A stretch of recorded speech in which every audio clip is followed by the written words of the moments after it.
Welcome to Team Building Cultures, the podcast designed to deliver tools and tips for improving team communication, collaboration, and fostering a culture where teams thrive. Now, here's your host, Beverly Hathorn, owner of Strategic HR Consultants.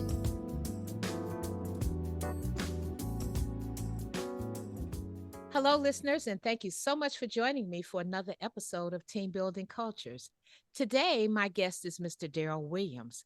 Darrell is CEO of Alliance Seminars Coaching, which is a veteran owned, faith based organization that provides motivational speaking, leadership, workshops, and coaching services. Darrell is a member of the White House Communications Agency Hall of Fame and brings extensive experience as a master certified life coach and member of the Federal Coaching Network. Very impressive. He is also a keynote speaker and a certified facilitator who provides clients with expertise in the realm of leadership, relationships, and purpose. His leadership coaching is based on a stellar 20-year military career where he traveled as an operations and vice presidential communications officer, leading over 500 White House missions. Following the tragedies of September 11th, 2001, Darrell was selected as one of five key leaders from 30 senior managers to direct emergency action communications for the Vice President of the United States, to include duties as an Air Force Two command representative. Thank you so much for your services, Darrell, and all your support on behalf of the country. Let me just say thank you and welcome to the show.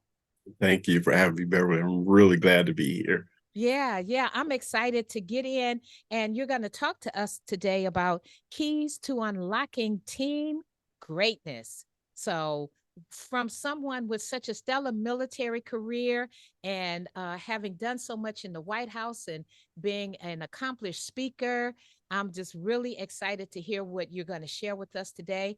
I'm sure we're going to get a lot of good information and a lot of good insight for the show, which is based on teams and team culture and creating that culture where teams can thrive and grow. And today I see that we're going to hear from you about the importance of a positive attitude.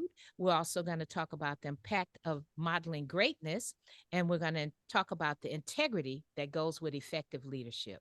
So let's just jump right in, Darrell, and let's just start off. Tell us about team greatness and how we can accomplish that. Well, one thing I found definitely doing about 15 years with the White House Communications Agency directly, and then 5 years teaching at their training academy. Team greatness, what I've noticed was definitely tied for me to a positive attitude. One thing when you're working for the White House Communications Agency, there's a lot of ups and downs, there's a lot of valleys and high times. And the one thing that I found that sustained me and my teams was a positive attitude. I mean, everything could be falling around us, all the equipment's not working. But when you have that smile and you're going to the team saying, okay, what's next? All right, what's our next option? And they're like, but aren't you upset that it's not working? I'm like, we can't control what we can't control. So the only thing we can't control is how we react to it. So what's next? And I just found that having a positive attitude, it really is contagious. And for me and the teams that I worked with, it was always contagious. Never had a trip that the positive attitude did not bring out the greatness in somebody else. Okay. Well, that's great to hear. And I agree that a positive attitude is essential, not only in creating team greatness, but, it's kind of essential in life because there are so many things that happen to us in life that are somewhat beyond our control. And, as my grandmother used to say, it's like 50% what you make it. Well, I think she would say 10% what you make it and 90% how you take it. Right. So, You're right. it's just a positive attitude is necessary to kind of just glide you on through the things that happen in life that you have little or no control over. So I'm in total alignment with you that, and I try to maintain a positive attitude throughout everything that all the adversities that I encounter in a day. So Yes. yeah, so let's talk about the impact of modeling greatness. How do we do that? So I think that's one thing that some leaders miss out on, especially the old school leaders that kind of have that mindset of do as I say and not as I do. And that does not work. If you want people to see what it looks like, I found that it's very important that you have to model what success looks like, what that greatness looks like, even if they're not familiar with it. It's like, oh, this is a different level of professionalism, right? And for me, and I always tell my teams whenever we travel, it's like, you're not going to have me ask you to do anything that I won't do. You're not going to see me do anything that I don't expect you to do. So it's like you have to model that. It's so important. And I think that's the old saying, actions speak louder than words. And, we used to move a lot of equipment back in the day. And, we'd fly on these C-141 military aircraft, and you would have to offload this equipment. Every now and then, not often, but every now and then we would have some of the senior managers that would kind of go to the side and not get involved. And for me, I would try to be at least the first or the second person to go inside that truck, and either I'm offloading the equipment out to the team or I'm one of the people that's grabbing that equipment. So it's kind of hard for other leaders when they see you modeling something that they should be doing. It's like, oh, if he's grabbing the equipment, then I guess I should be grabbing the equipment. So not only does it affect their attitude, but then it also sets the tone for the team to say, oh, this is going to be a great trip because our leaders are involved and they're not just sitting back watching us. I can totally see what you're saying there, and it's interesting because what I'm hearing you say is show eagerness to participate and to stand out and to do a good job and take some initiative to move things forward. And when you set that tone for the team, they often will follow. I feel See, like as leaders, not only are we watched, but we're often imitated. And if I'm going to show you any parts of me, why not it be, the very best? Why not put my professional best up front so that you can see that? Because people do, they do kind of follow along in the path that you lay out for them. So we have to be careful, what we're showing them and how we're going about that. you're Uh, exactly right. yeah. So let's talk about effective leadership. What is effective leadership to you if somebody were to say, well, tell me about effective leadership? What would you say? I always like one of the Army definitions that effective leadership is basically the process of influencing others by providing motivation, direction, and purpose while achieving a common goal. And one of the ways that I've always tried to do that, even to this day, is by showing integrity. I'm just so interesting. Was in the middle of a situation the other day where another organization basically was trying to take advantage of a mistake that was made. And I was trying to work with the leaders to say, well, regardless of the mistake, you know what should be done. So my whole theme that weekend, my wife's like, oh, that's good. And the saying I had all week was loyalty should never trump integrity. Even though what you're trying to do is good for your organization, the integrity should be higher than that to say, but you know what? That's not the right thing to do. And one thing about integrity, which is so great about it, once you have it and you show it all the time, even if there is their word against my word, when they go back and look at the tape and look at your history, it's like, well, I know Beverly's integrity, but this Darrell person, I'm not sure. So I think I have a tendency to believe Beverly in this situation. And that's where people don't realize. To me, integrity breaks the ties. I like that. Integrity breaks the ties. So, given all other things are equal, integrity is going to win out. Integrity, the way that directs integrity is the way that you should take. Yeah. Absolutely. Yeah, yeah, really, really good. So, what would you say to those who face such a challenge? Let's say that their leadership is acting strictly out of loyalty, but they know, like you said, that we should be doing this some other way. How do you go about that? How do you approach your leaders and say, this really is, no? How do you get that done? So a lot of that is built on relationships. And people have to understand that everybody has a different relationship with leadership. And if you don't have that type of relationship where they don't either know you yet or respect you, you have to manage from the opportunities that you have. So if you're not one of those people that can go into the senior leader's office and have a heart-to-heart talk, then one way is you have to find somebody else that can do that. Somebody that is, again, respectable within the organization, somebody that everybody looks up to. And you have to be very careful because you don't want to use these people in a situation where it's just to gain something for yourself. It has to be something that's going to help the overall organization. It needs to be factual, right? And you can say, hey, ma'am, I just want to talk to you about a situation I'm noticing with Darrell. I'm not attacking him personally, but here's some of the things that I've noticed. Here's how it's affecting the team. And here's what I'm hoping we can get out of this conversation. All right. We have to always make sure that when we're dealing with those type of situations, we're dealing with the problem and not the person. Because anytime you attack somebody personally, I don't care if they're wrong or not, they are not going to listen to you.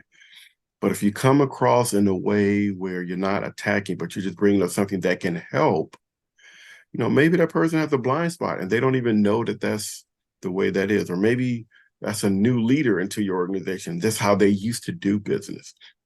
You have an opportunity to show them, well, this is kind of how the culture is over here. Here's why this kind of helps. And again, if you don't have that type of relationship, it's best to go to somebody that's their peer that can do that. Now, if you do have that type of relationship, I always tell people, obviously, you never want to correct a leader in front of a group, even if it happened then and there. You have to go one-on-one. And I had one of my mentors,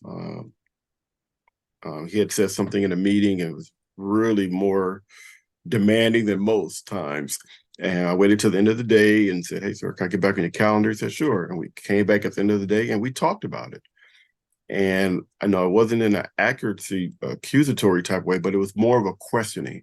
Hey, sir, what do you think, would happen if this happened or if somebody heard these things? And it was kind of like, well, that doesn't sound right. And that wouldn't be the right thing to do.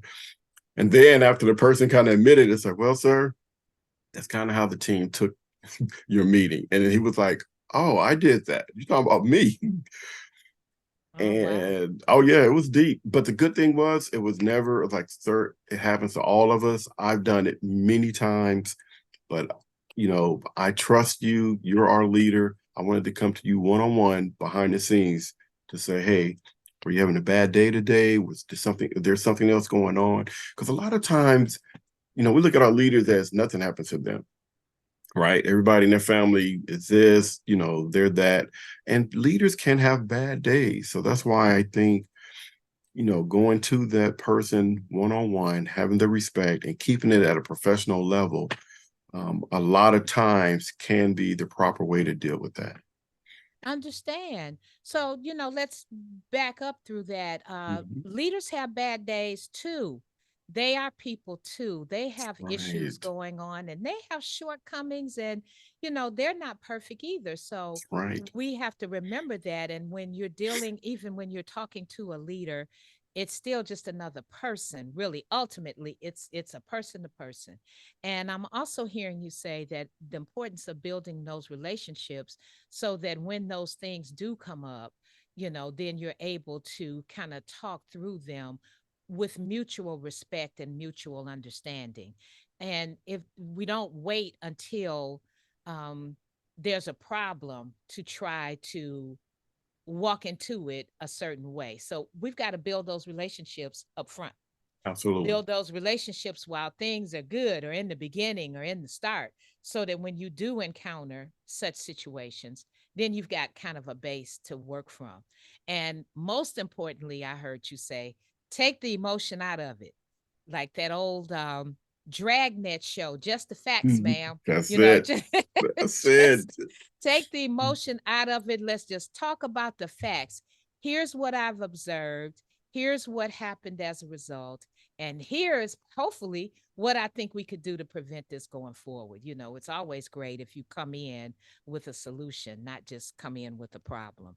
So yeah, those are all, and I would think that in your military, your many years of military work and engagement, that you've encountered that quite a few times, because there's a lot of leaders who have been, I would think, I've never been in the military, so I'm just kind of going off, what I've observed, Mhm. in previous situations. But military leaders are pretty strong personalities. Would you agree? That is 100% true. Especially back in the day when I came in, it was a lot of, don't ask me why you got to take the hill, just go take the hill. But over time, as a lot of smarter members started coming into the service, they would ask those questions. And it was a challenge for some of the leaders because they looked at that as you were challenging their authority.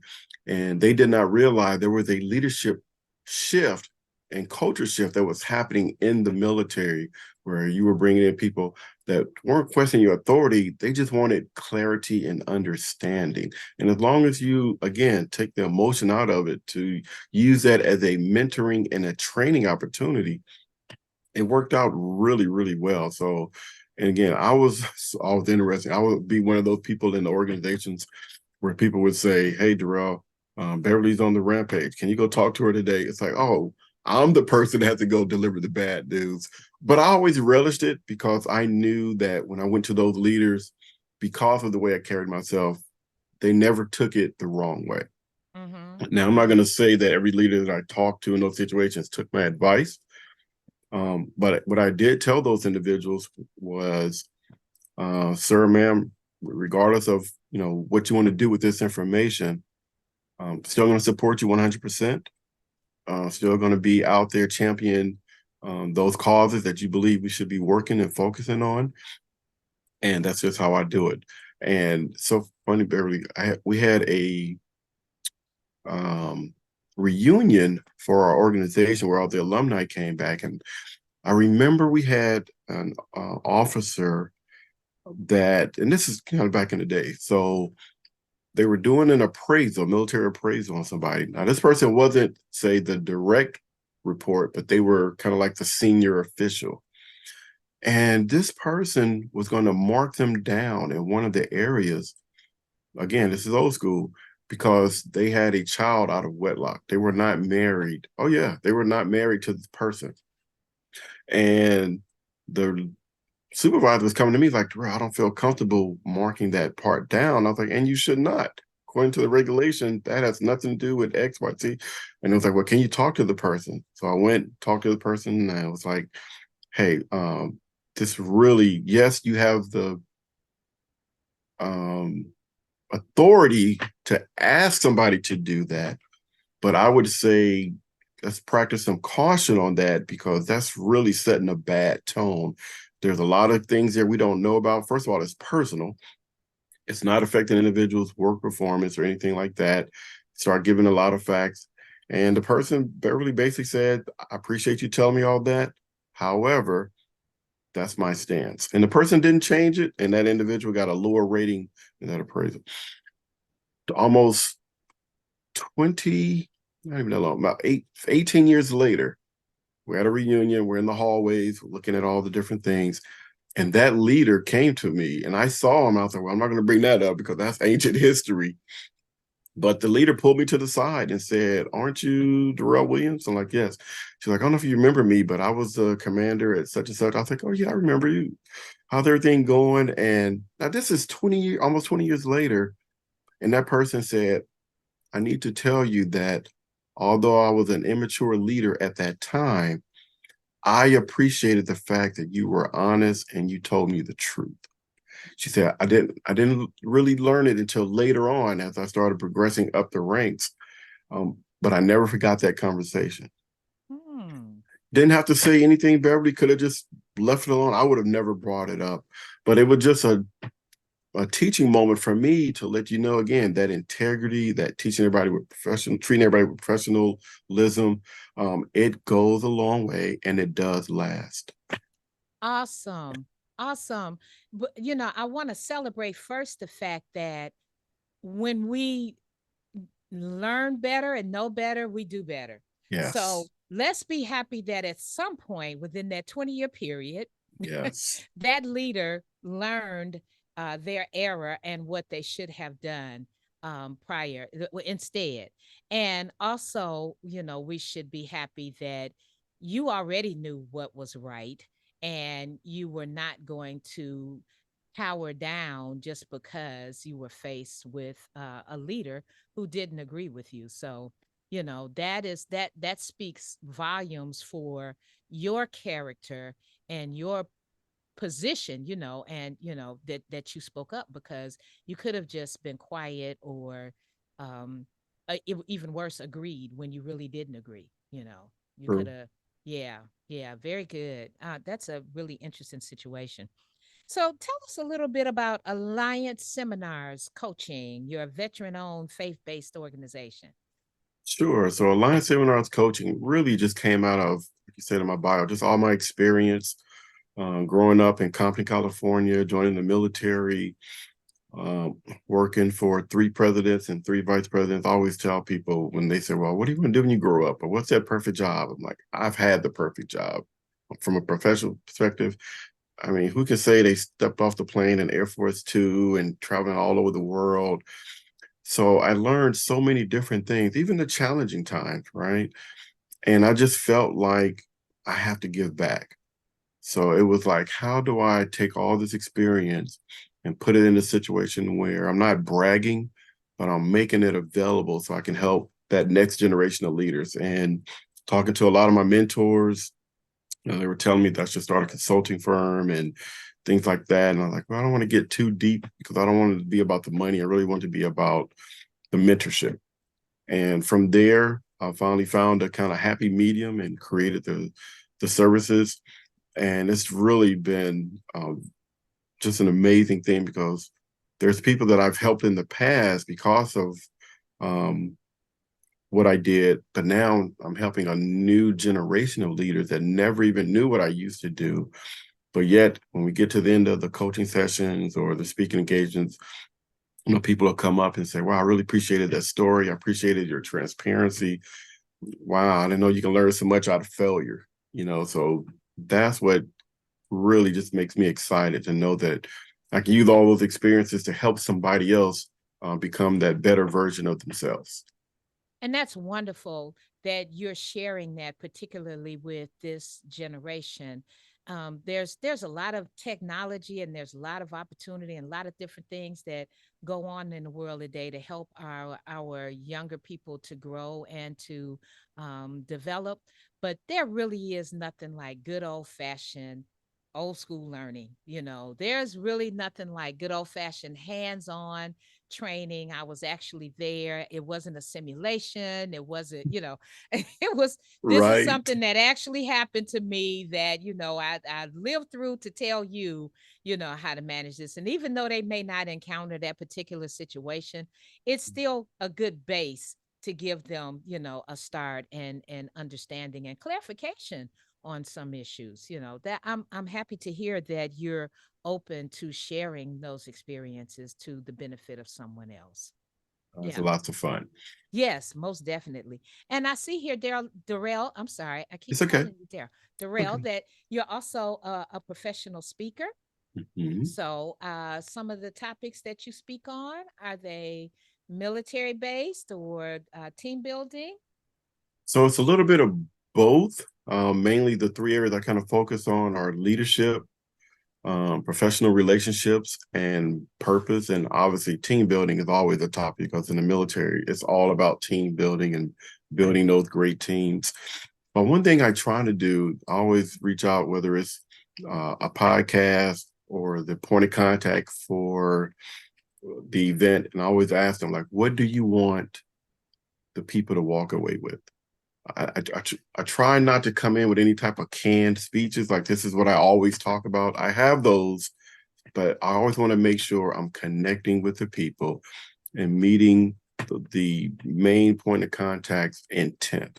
Because I just believe that with all the things that's happened to me in my life, I have a story that can relate to that. I have an example that can relate to that. And I know that I can ask the right questions to the audience that will draw them in and allow them to be transparent. So although I do have certain topics always set to the side, my main thing is I always want to meet the intent. And if somebody says something that maybe I don't have a particular speech on, to me, I enjoy that because now I get to develop something new and kind of add to the repertoire. Awesome. Well, I can definitely tell you a couple of things I'm walking away with today. A positive attitude and integrity go a long way. So those are two things that I will definitely put in my cuff and just, carry along with me.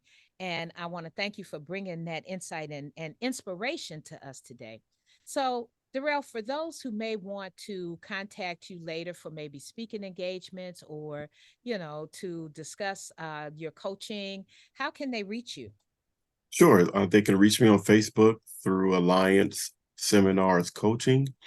They can also reach me on our website, allianceseminars.org. And they can also reach me through Speaker Hub. Okay, wonderful. We'll be sure to put all that information in our marketing promotions. Is there anything else that you would like to leave us with, Darrell, before we wrap for today? Sure. I just want to let all the leaders know out there that regardless of what type of team you take over, right, whether they're already high performing or they're not high performing, it's important for us as leaders to meet the people where they are, do our homework, right, to find out what's causing that lack of high performance. And then let's, roll up our sleeves and, let's put it to work because everybody deserves good leadership. And like I always say, one of my taglines is, I don't think there's a problem in the world that cannot be fixed with good leadership, with good leadership. Wonderful. I definitely applaud you for all your work again, supporting and serving the country. And now going around giving us the benefit, talking to us about and giving us the benefit of your learning and the importance of integrity and good leadership. So you've really given us a lot to go on today. And I thank you for joining us. So if you want to hear more on these types of topics, please visit Team Building Cultures podcast. You can catch us on Apple or Spotify. You can catch us as Strategic HR Consultants. Our website is customermeasures.com. And you can also visit us on YouTube, again, at Strategic HR Consultants. And so thank you so much, Darrell, for your time today. This has been a great interview, and I wish you a great rest of your day. Thank you for having me. Thank you. Thank you for tuning in to another episode of Team Building Cultures. We hope we have delivered helpful and enlightening information to help you create your dream team. Join us next time